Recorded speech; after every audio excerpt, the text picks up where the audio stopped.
Okay, we'll go ahead and get started. Good evening. My name is Keisha Rogers, and I want to thank you for joining us tonight for our February 26th, February 26th LaRouche and Promethean Action Call, LaRouche PAC Call, Promethean Action Call. And this has been a phenomenal week for the fight against the globalists, the fight to stop the prosecutions against President Trump, for victory for President Trump, as we saw with the major victory that he won in South Carolina. And we're going to talk about that a little bit later on in the discussion.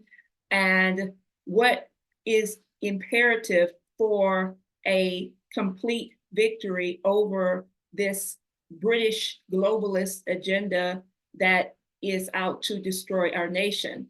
And so what we want to talk about tonight is many people may have witnessed the discussions that took place at CPAC, and also President Trump's emphasis on the fight for making America great again, putting forth, as he did in his speech at the rally in South Carolina, major points of his economic Agenda 47 platform, which included continuing the promotion of reciprocal trade and rebuilding our nation's industries, economies, our manufacturing, energy policies.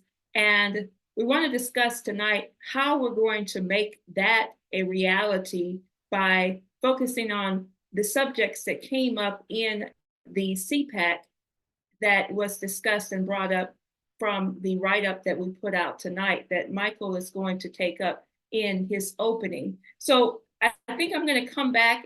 We have a few reports to discuss tonight on what's going on, our role around the country, in Michigan, in California, what we're doing to impact the MAGA movement and the America First movement across the country. But I want to turn it over to Michael for some opening remarks on this question of globalism coming to die at CPAC and what that means in this fight that really took place there, from the representation that we saw of the Austrian school, the globalist school, versus the fight that we saw coming from those who understand that we have to shut down this globalist agenda. So we'll talk a little bit more about that. And I want to turn it over to Michael now so he can get into it, and we'll have further discussion in just a few moments here. Excellent. Thanks, Keisha. Welcome, everyone. Thanks for attending tonight and participating in the discussion. We look forward to hearing from all of you in the course of the call, and especially if you're new, please feel free to jump in tonight with your thoughts and reflections. As Keisha mentioned, at the CPAC conference, much ado about nothing was given to Javier Milei, the new president of Argentina. And we have a new post on LaRouchePAC.com and Promethean Action covering some of his background. I mean, the reality is that this is the extreme ideological libertarian perspective that is basically the hallmark of the last 50 years of deregulation and financialization. So as much as Argentina has been destroyed by kind of the neoliberal agenda and IMF and kind of typically bland leftist policies. Yeah, there's the article. Thanks, Keisha.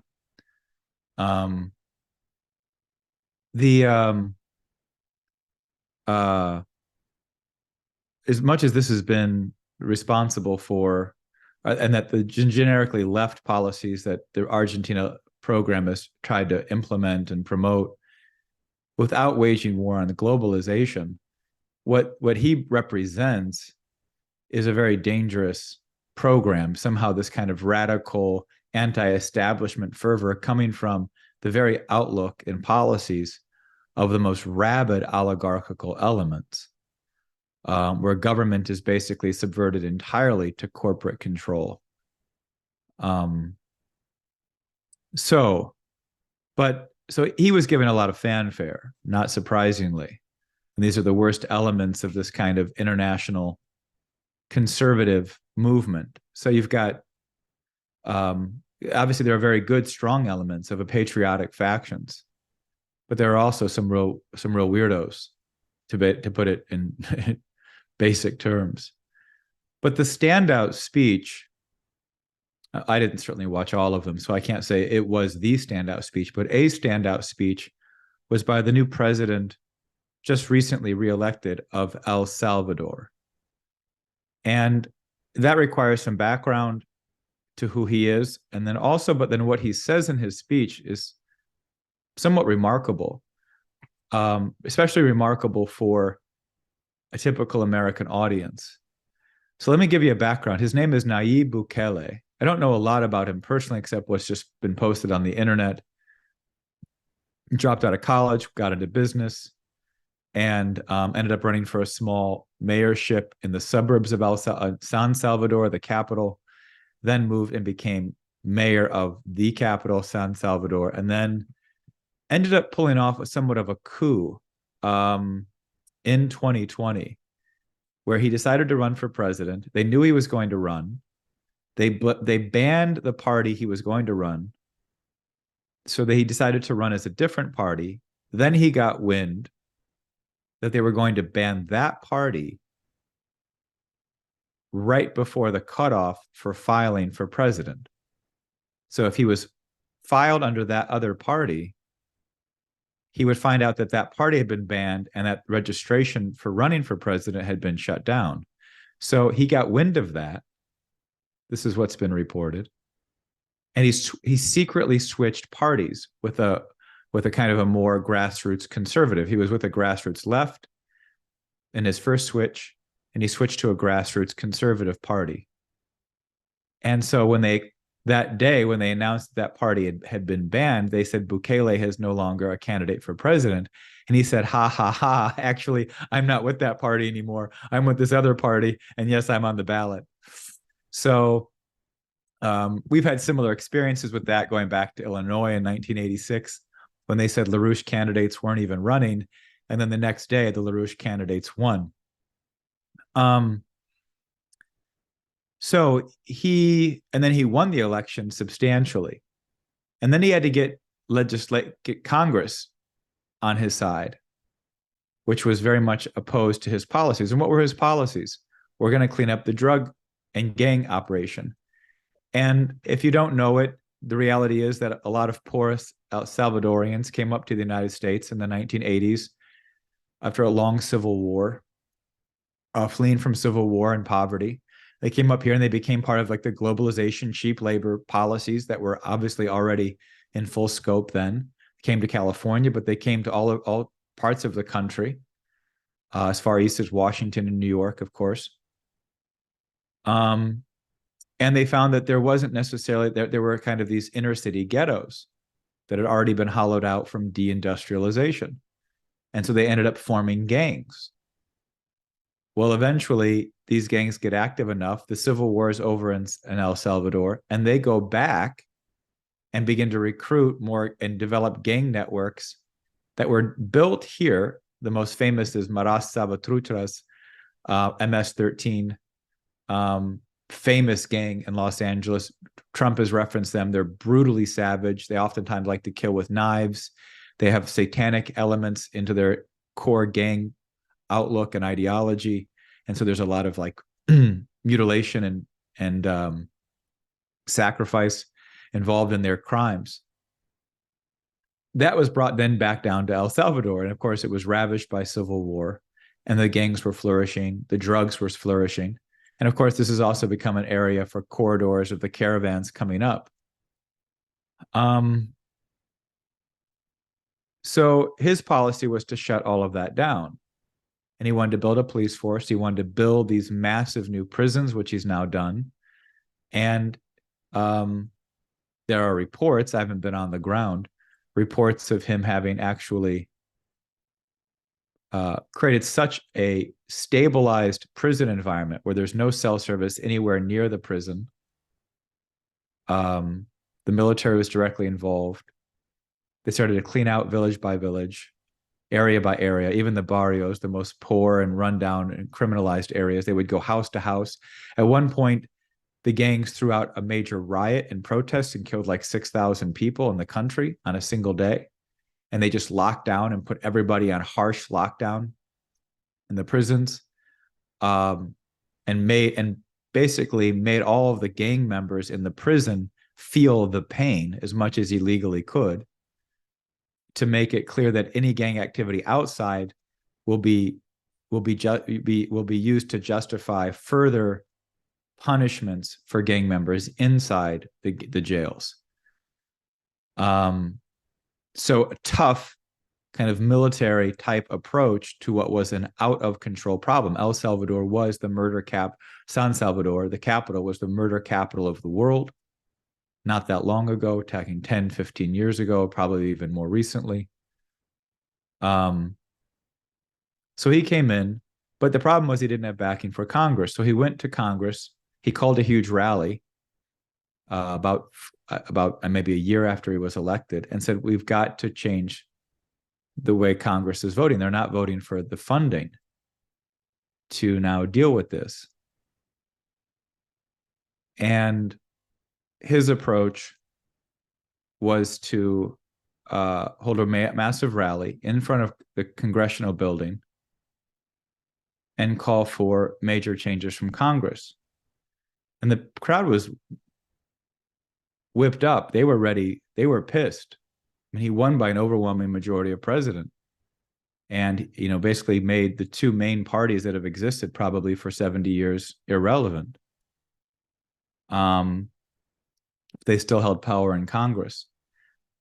And he said, I'm going to walk in and pray into the congressional building, and then I'm going to come back out and we're going to decide what we're going to do. And the crowd figured, we're going to take action. We're going to basically force these people at the point of at least a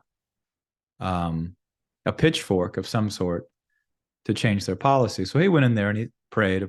He came back out and he says, I talked to God, and we're not going to go in there today. We're going to take these guys down at the ballot box in 8 months. And they did that. And he just won re-election again earlier this month with 85% of the vote for president. He has 97% of support in Congress with the new election for Congress also, 2 years later after they took it the first time.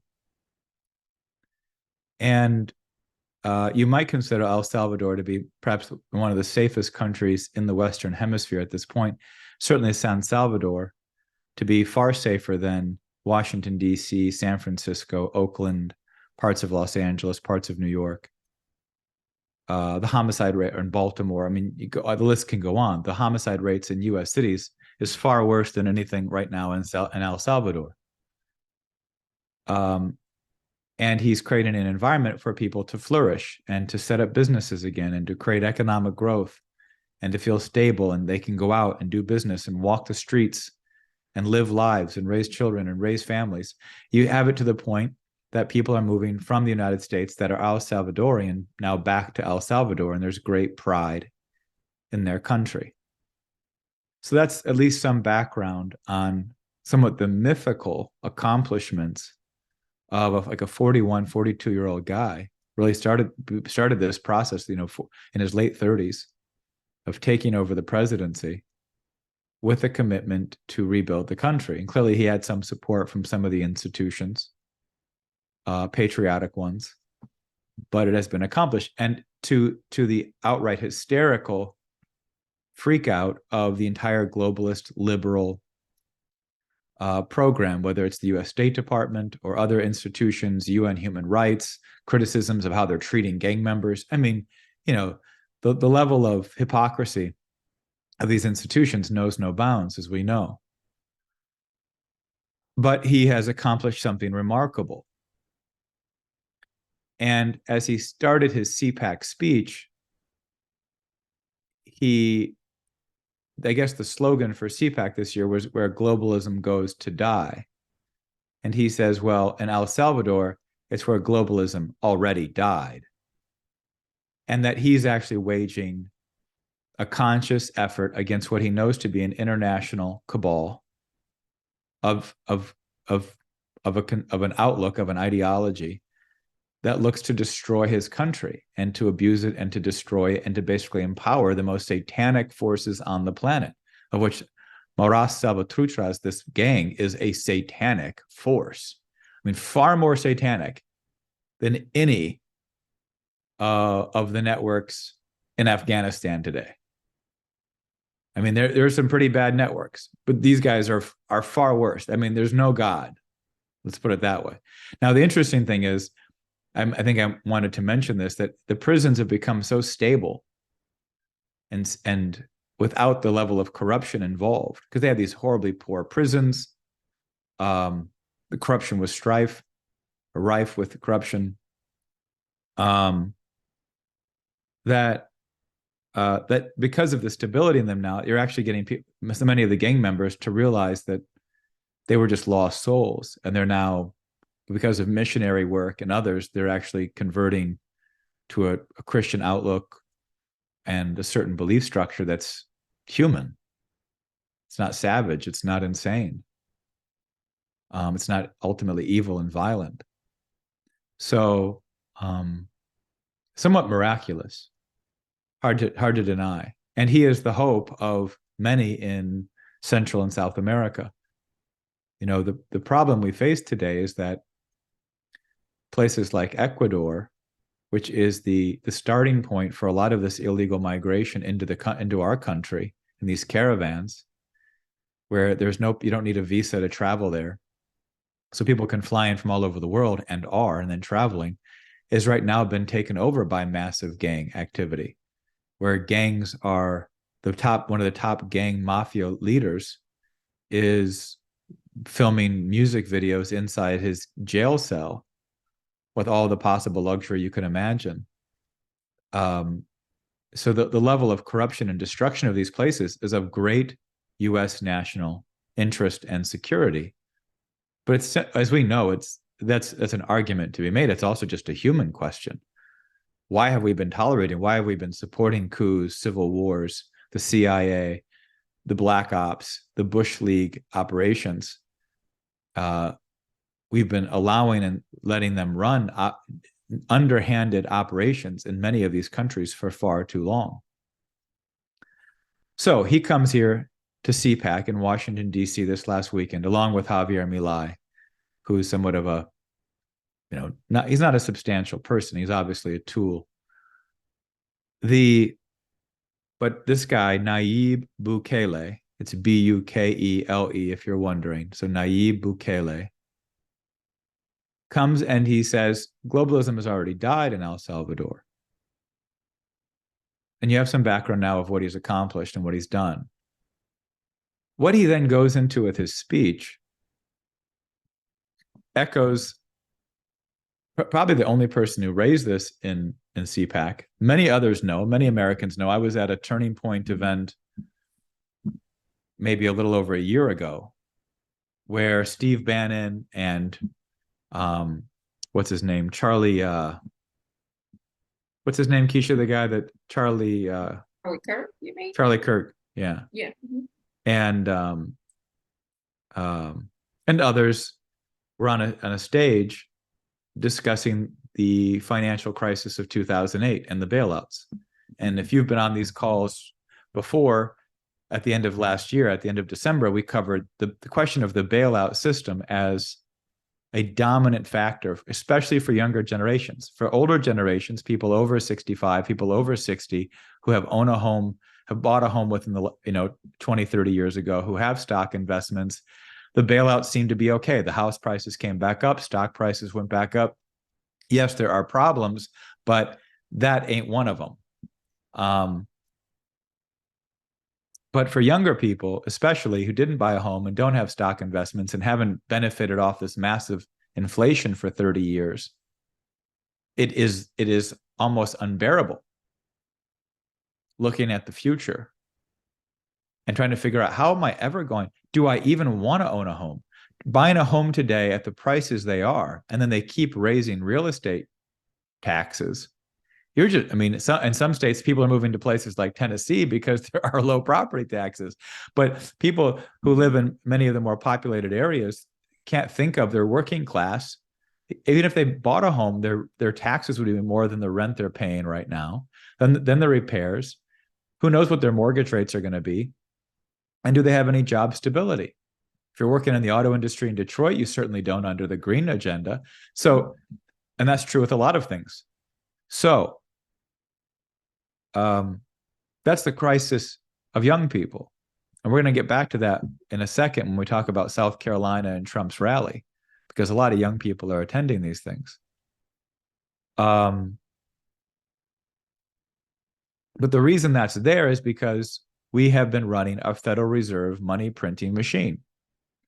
And that's what Bukele goes into in his speech. He says, you have a process where you are trying to run a government. And he actually made the point on taxes, but the taxes part isn't, but people think they pay taxes and he says you have a high tax rate here.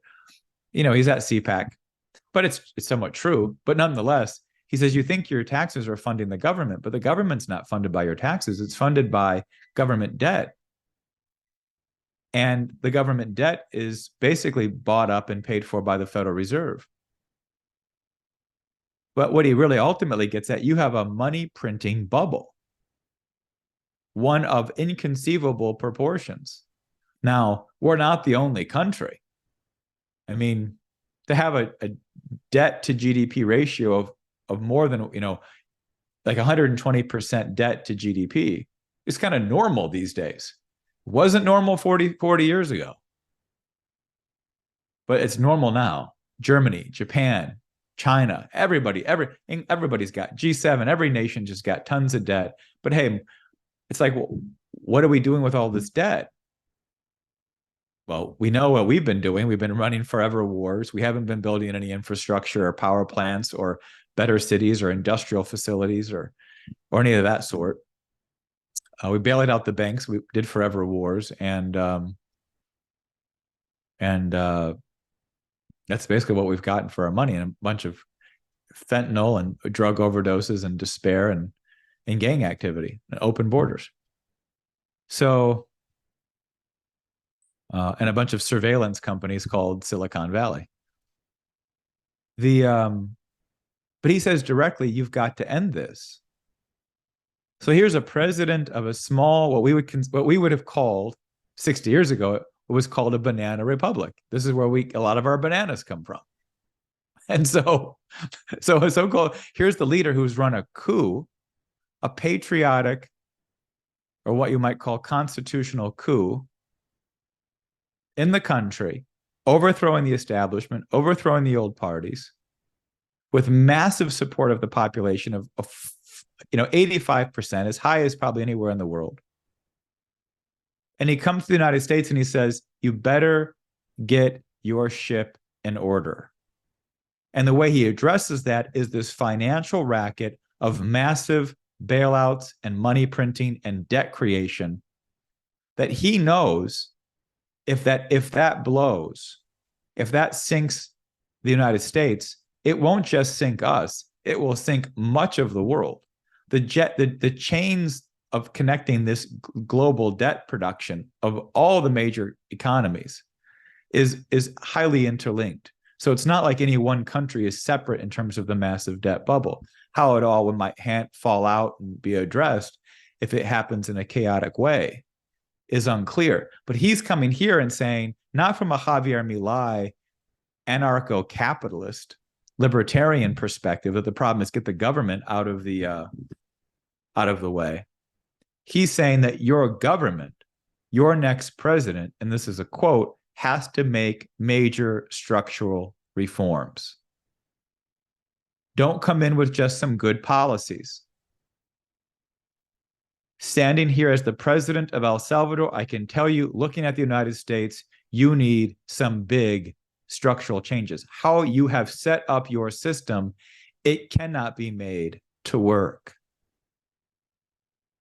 And he sees it as an existential threat to a country. He's put basically his life on the line, taking on some of the most dangerous and violent gangs in the world, knowing that it will be for naught if you do not have the courage to make the changes in the United States. And so credit to him for having the guts and clarity to say that. And it just makes clear why this fight over what Trump's presidency will be, why that becomes so important. Because this is not about simply getting Trump elected, though that cannot be taken for granted. But it is also preparing people and building the kind of political coalition that once Trump is in there, we have the ability to organize the population at the appropriate level. Okay, you've bought in, you realized Trump was necessary for whatever reason, as your vengeance, as what did he call it at one point? Your retribution, as he has sometimes said, I'll be your retribution.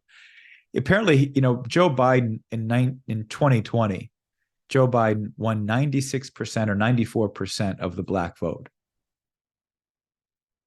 Now, of course, this was a population heavily affected by COVID, and Joe Biden was considered like a union Democrat and so on. At this point, Joe Biden is under 60% with the black community, and Trump is at 25%. Now, to believe that, to accept it as the gospel would be maybe a bit of a stretch, because we have work to do. You have to consolidate that potential support. You've got to actually go out there and earn it. And that's certainly what Trump should be doing, and his campaign team are preparing to do, to launch a general campaign. But the point is that we have to recognize with all clarity that much of the world is looking to the United States not to support more funding in Ukraine, and not merely to reject more funding for Ukraine. They're looking to us, yes, to reject the insanity of this transgender perverse cult operation.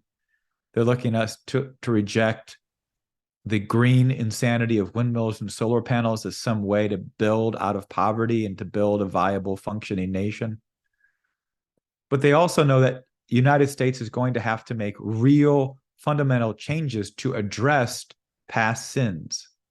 And I don't mean slavery. I mean the central banking system, and I mean more than anything, what typifies that is the bailouts. And the bailouts are not just 2008. Remember, we had a financial crash of the dot-com bubble in 99, 2000, and we had a blowout in 1987, which is when the bailout program actually began under Alan Greenspan. We're talking nearly 35 years now of a bailout agenda. Of course, it went to a new height in 2008-9 and under Obama. But we have to make fundamental changes. This is not, well, it would be nice to get national banking. It would be nice to shut down speculation and get back to Glass-Steagall, all of which basic legislation can do. But these aren't niceties. These are questions of, if there is a fire raging, do you build a firewall? It's not as if maybe someday there will be a fire and we should create some distance. We should create a gap in the fuel source so that the fire doesn't reach our town. The fire is burning. We saw massive bank failures, earlier last year around the increase in interest rates. But if you're going to make a massive move to investments into manufacturing and industry, if you're going to remove the large, maybe 20 million people in this country, now I don't know if a massive deportation would include 20 million. How that's handled and executed has to start with, by first and foremost, all of the criminal elements. But the reality is, part of the way the globalists have run this program of bailouts for 35 years is by an increasing supply of cheap labor, generation after generation. They call it labor recycling. Like when the auto industry was bailed out under Obama, they accepted a contract that was basically below a living wage. And what you did is you basically took in all of the cheap immigrant labor and brought them into the workforce at some level. Some of it legal, maybe some of it wasn't. But the point is that once you bring it into the country and you have a cheap labor supply, you constantly are pushing out the higher wage earners and bringing in the cheaper one. And they've been doing this for 50, 60 years. So if we're going to expel, if we're going to shut down, if you're going to create E-Verify, which is probably a key component of tightening up the economy in the United States, so only legal people have a right to work in the country, and that can be verified, and every employer has to use it. You better be ready to put the American people and the economy back to work in real terms. Wages are going to go up for working class people. But you have to have a sense that we're going to quickly grow the economy, and that there very well then may be room to bring in legally some of the people that have paid their dues in some cases and worked here and been legal and been decent, but just were basically taken advantage of by this globalist cheap labor program. But the point is that if you just get rid of the cheap labor supply and say, think of things like meat packing, the chicken, beef, and pork industries, which are largely illegal and immigrant labor. These kinds of areas of basic food supply, you have to quickly be able to figure out how you're going to facilitate the industrial production on basic consumer requirements, as well as the broader industrial requirements the nation needs. Major structural changes are implied in any major step, including shutting down the border and dealing with the illegal immigration. You need a comprehensive and industrial driver. Space program, advanced technologies, fusion energy are paramount. But we also have to realize that those things aren't in and of themselves sufficient. You have to also build out the broad base of the industrial capability of the country. At core is the ability to create the credit and lending ability tied specifically to that, while penalizing the speculative investments that have dominated the bailout era of the last 35 years. This is the bubble that Nayib Bukele is talking about. This is what has to be addressed. These are the structural reforms that was not at the same level of El Salvador.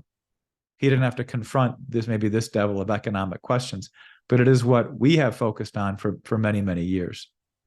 And so I wanted to leave my opening remarks there because, one, it's remarkable to see it. It shows the kind of level of international collaboration that you can turn countries around, that miracles can happen and that we can make them happen, and that it's a profound mission to adopt.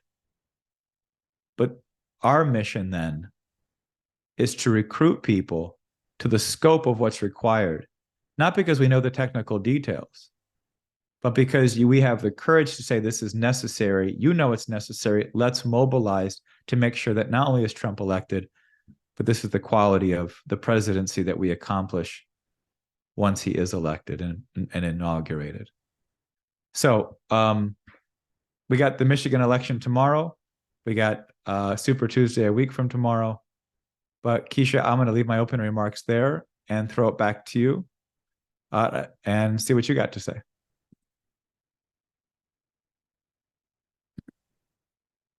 Okay, sounds good. We're going to bring people in for discussion in just a few moments. Just want to highlight a couple of other points here. 1 second, something's up. I can't turn. There we go. So I did want to follow up on just what was done or what I saw at the South Carolina Rock Hill rally. And of course, the major victory was President Trump blew Nikki Haley out of the water. And now, as everybody knows, you're going to have the Americans for Prosperity, or Americans Against Any Prosperity, as President Trump calls it, has just now pulled its funding from Nikki Haley, although Bird Brain continues to say that she's going to stay in the race we'll see what's going to happen to that. She's probably going to keep telling herself she's got to stay in there. But at the same time, that funding is going to dry up, and the reality is hitting that the growing movement of the America First, the MAGA movement, and Trump is going to be victorious.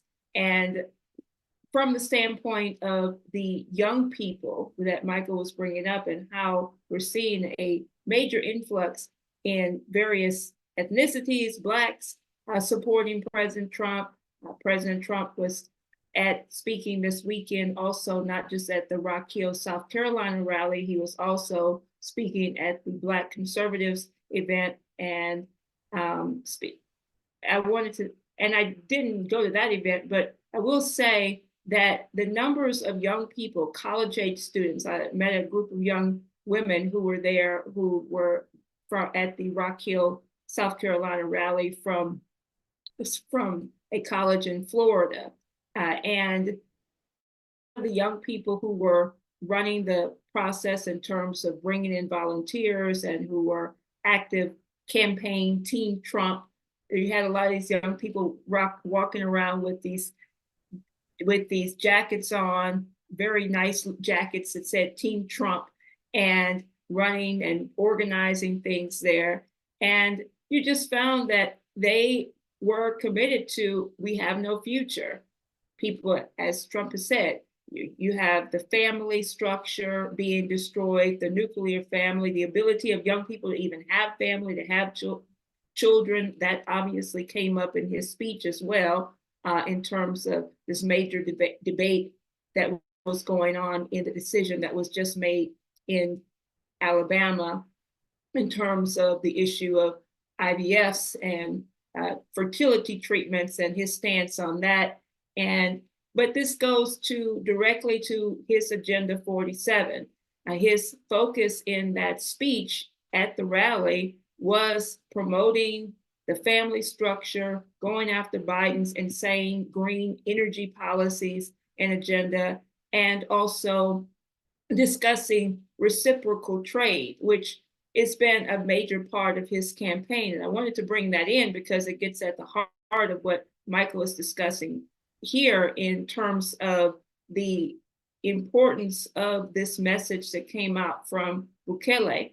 And I want to just emphasize that people there, I talked to people throughout the line as we were waiting.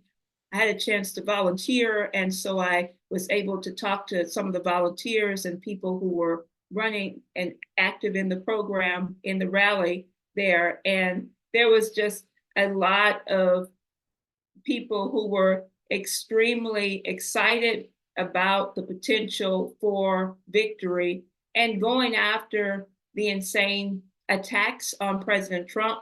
I had a chance I was interviewed by Benny Johnson, and he was asking everyone, he had this shirt on about the never surrender, and Trump's mugshot, which became a shot heard around the world when President Trump faced these court persecutions and prosecutions. And, of course, discussions came up about what was happening in terms of Fani, that if people heard President Trump's speech, he really went after her strongly.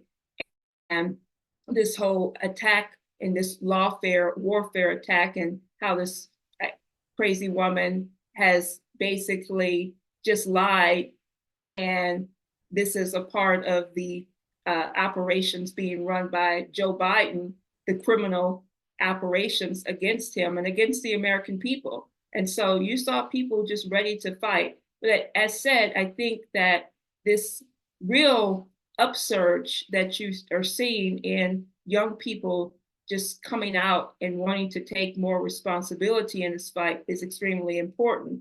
And so, but I think the most important thing is that we don't have the wool pulled over our eyes as to what an economic recovery plan what the difference is between the promoting of free trade policies and versus fair and reciprocal trade, which President Trump did bring up again in his discussion in South Carolina.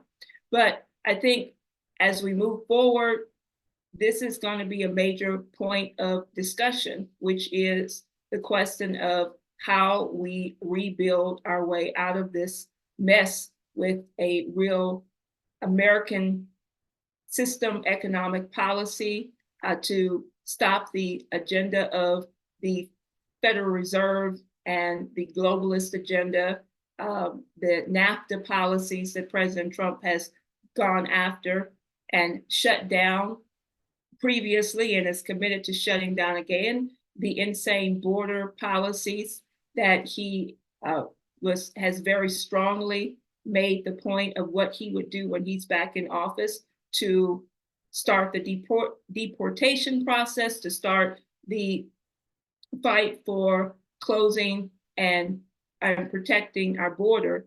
And that has to be done now, and everybody sees it. So question still is really up front as far as getting people to understand the actual economic policies it's going to take to get out of this crisis. So I think one additional question I wanted to just kind of pose to Michael is, I think if we can go through, maybe if you want to say, you can say it in a few moments here, but this, what you saw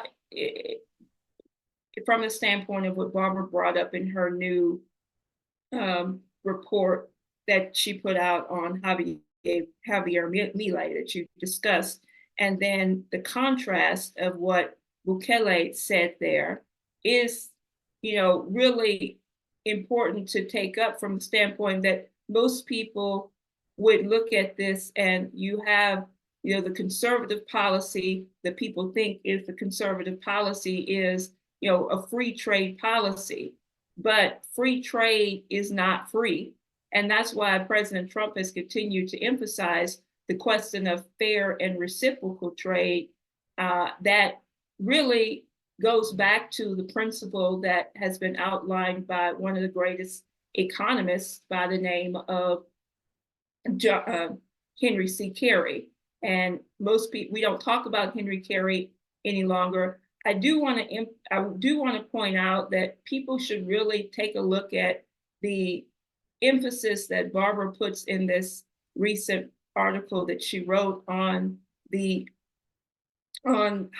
Milei of Argentina.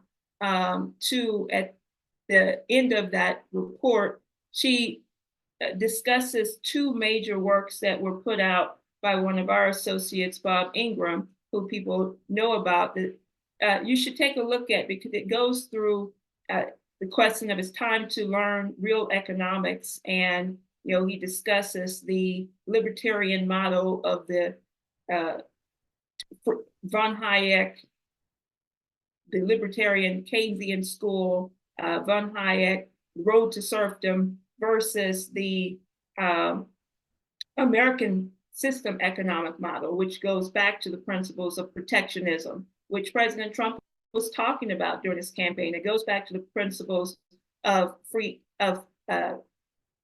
protective trade policies, fair trade policies. And the second report that she highlights there is called "It's Time to Learn Real American Economics." And so this has to be a major continued point of discussion, debate as to what this real American economic policy versus the British economic policy represents.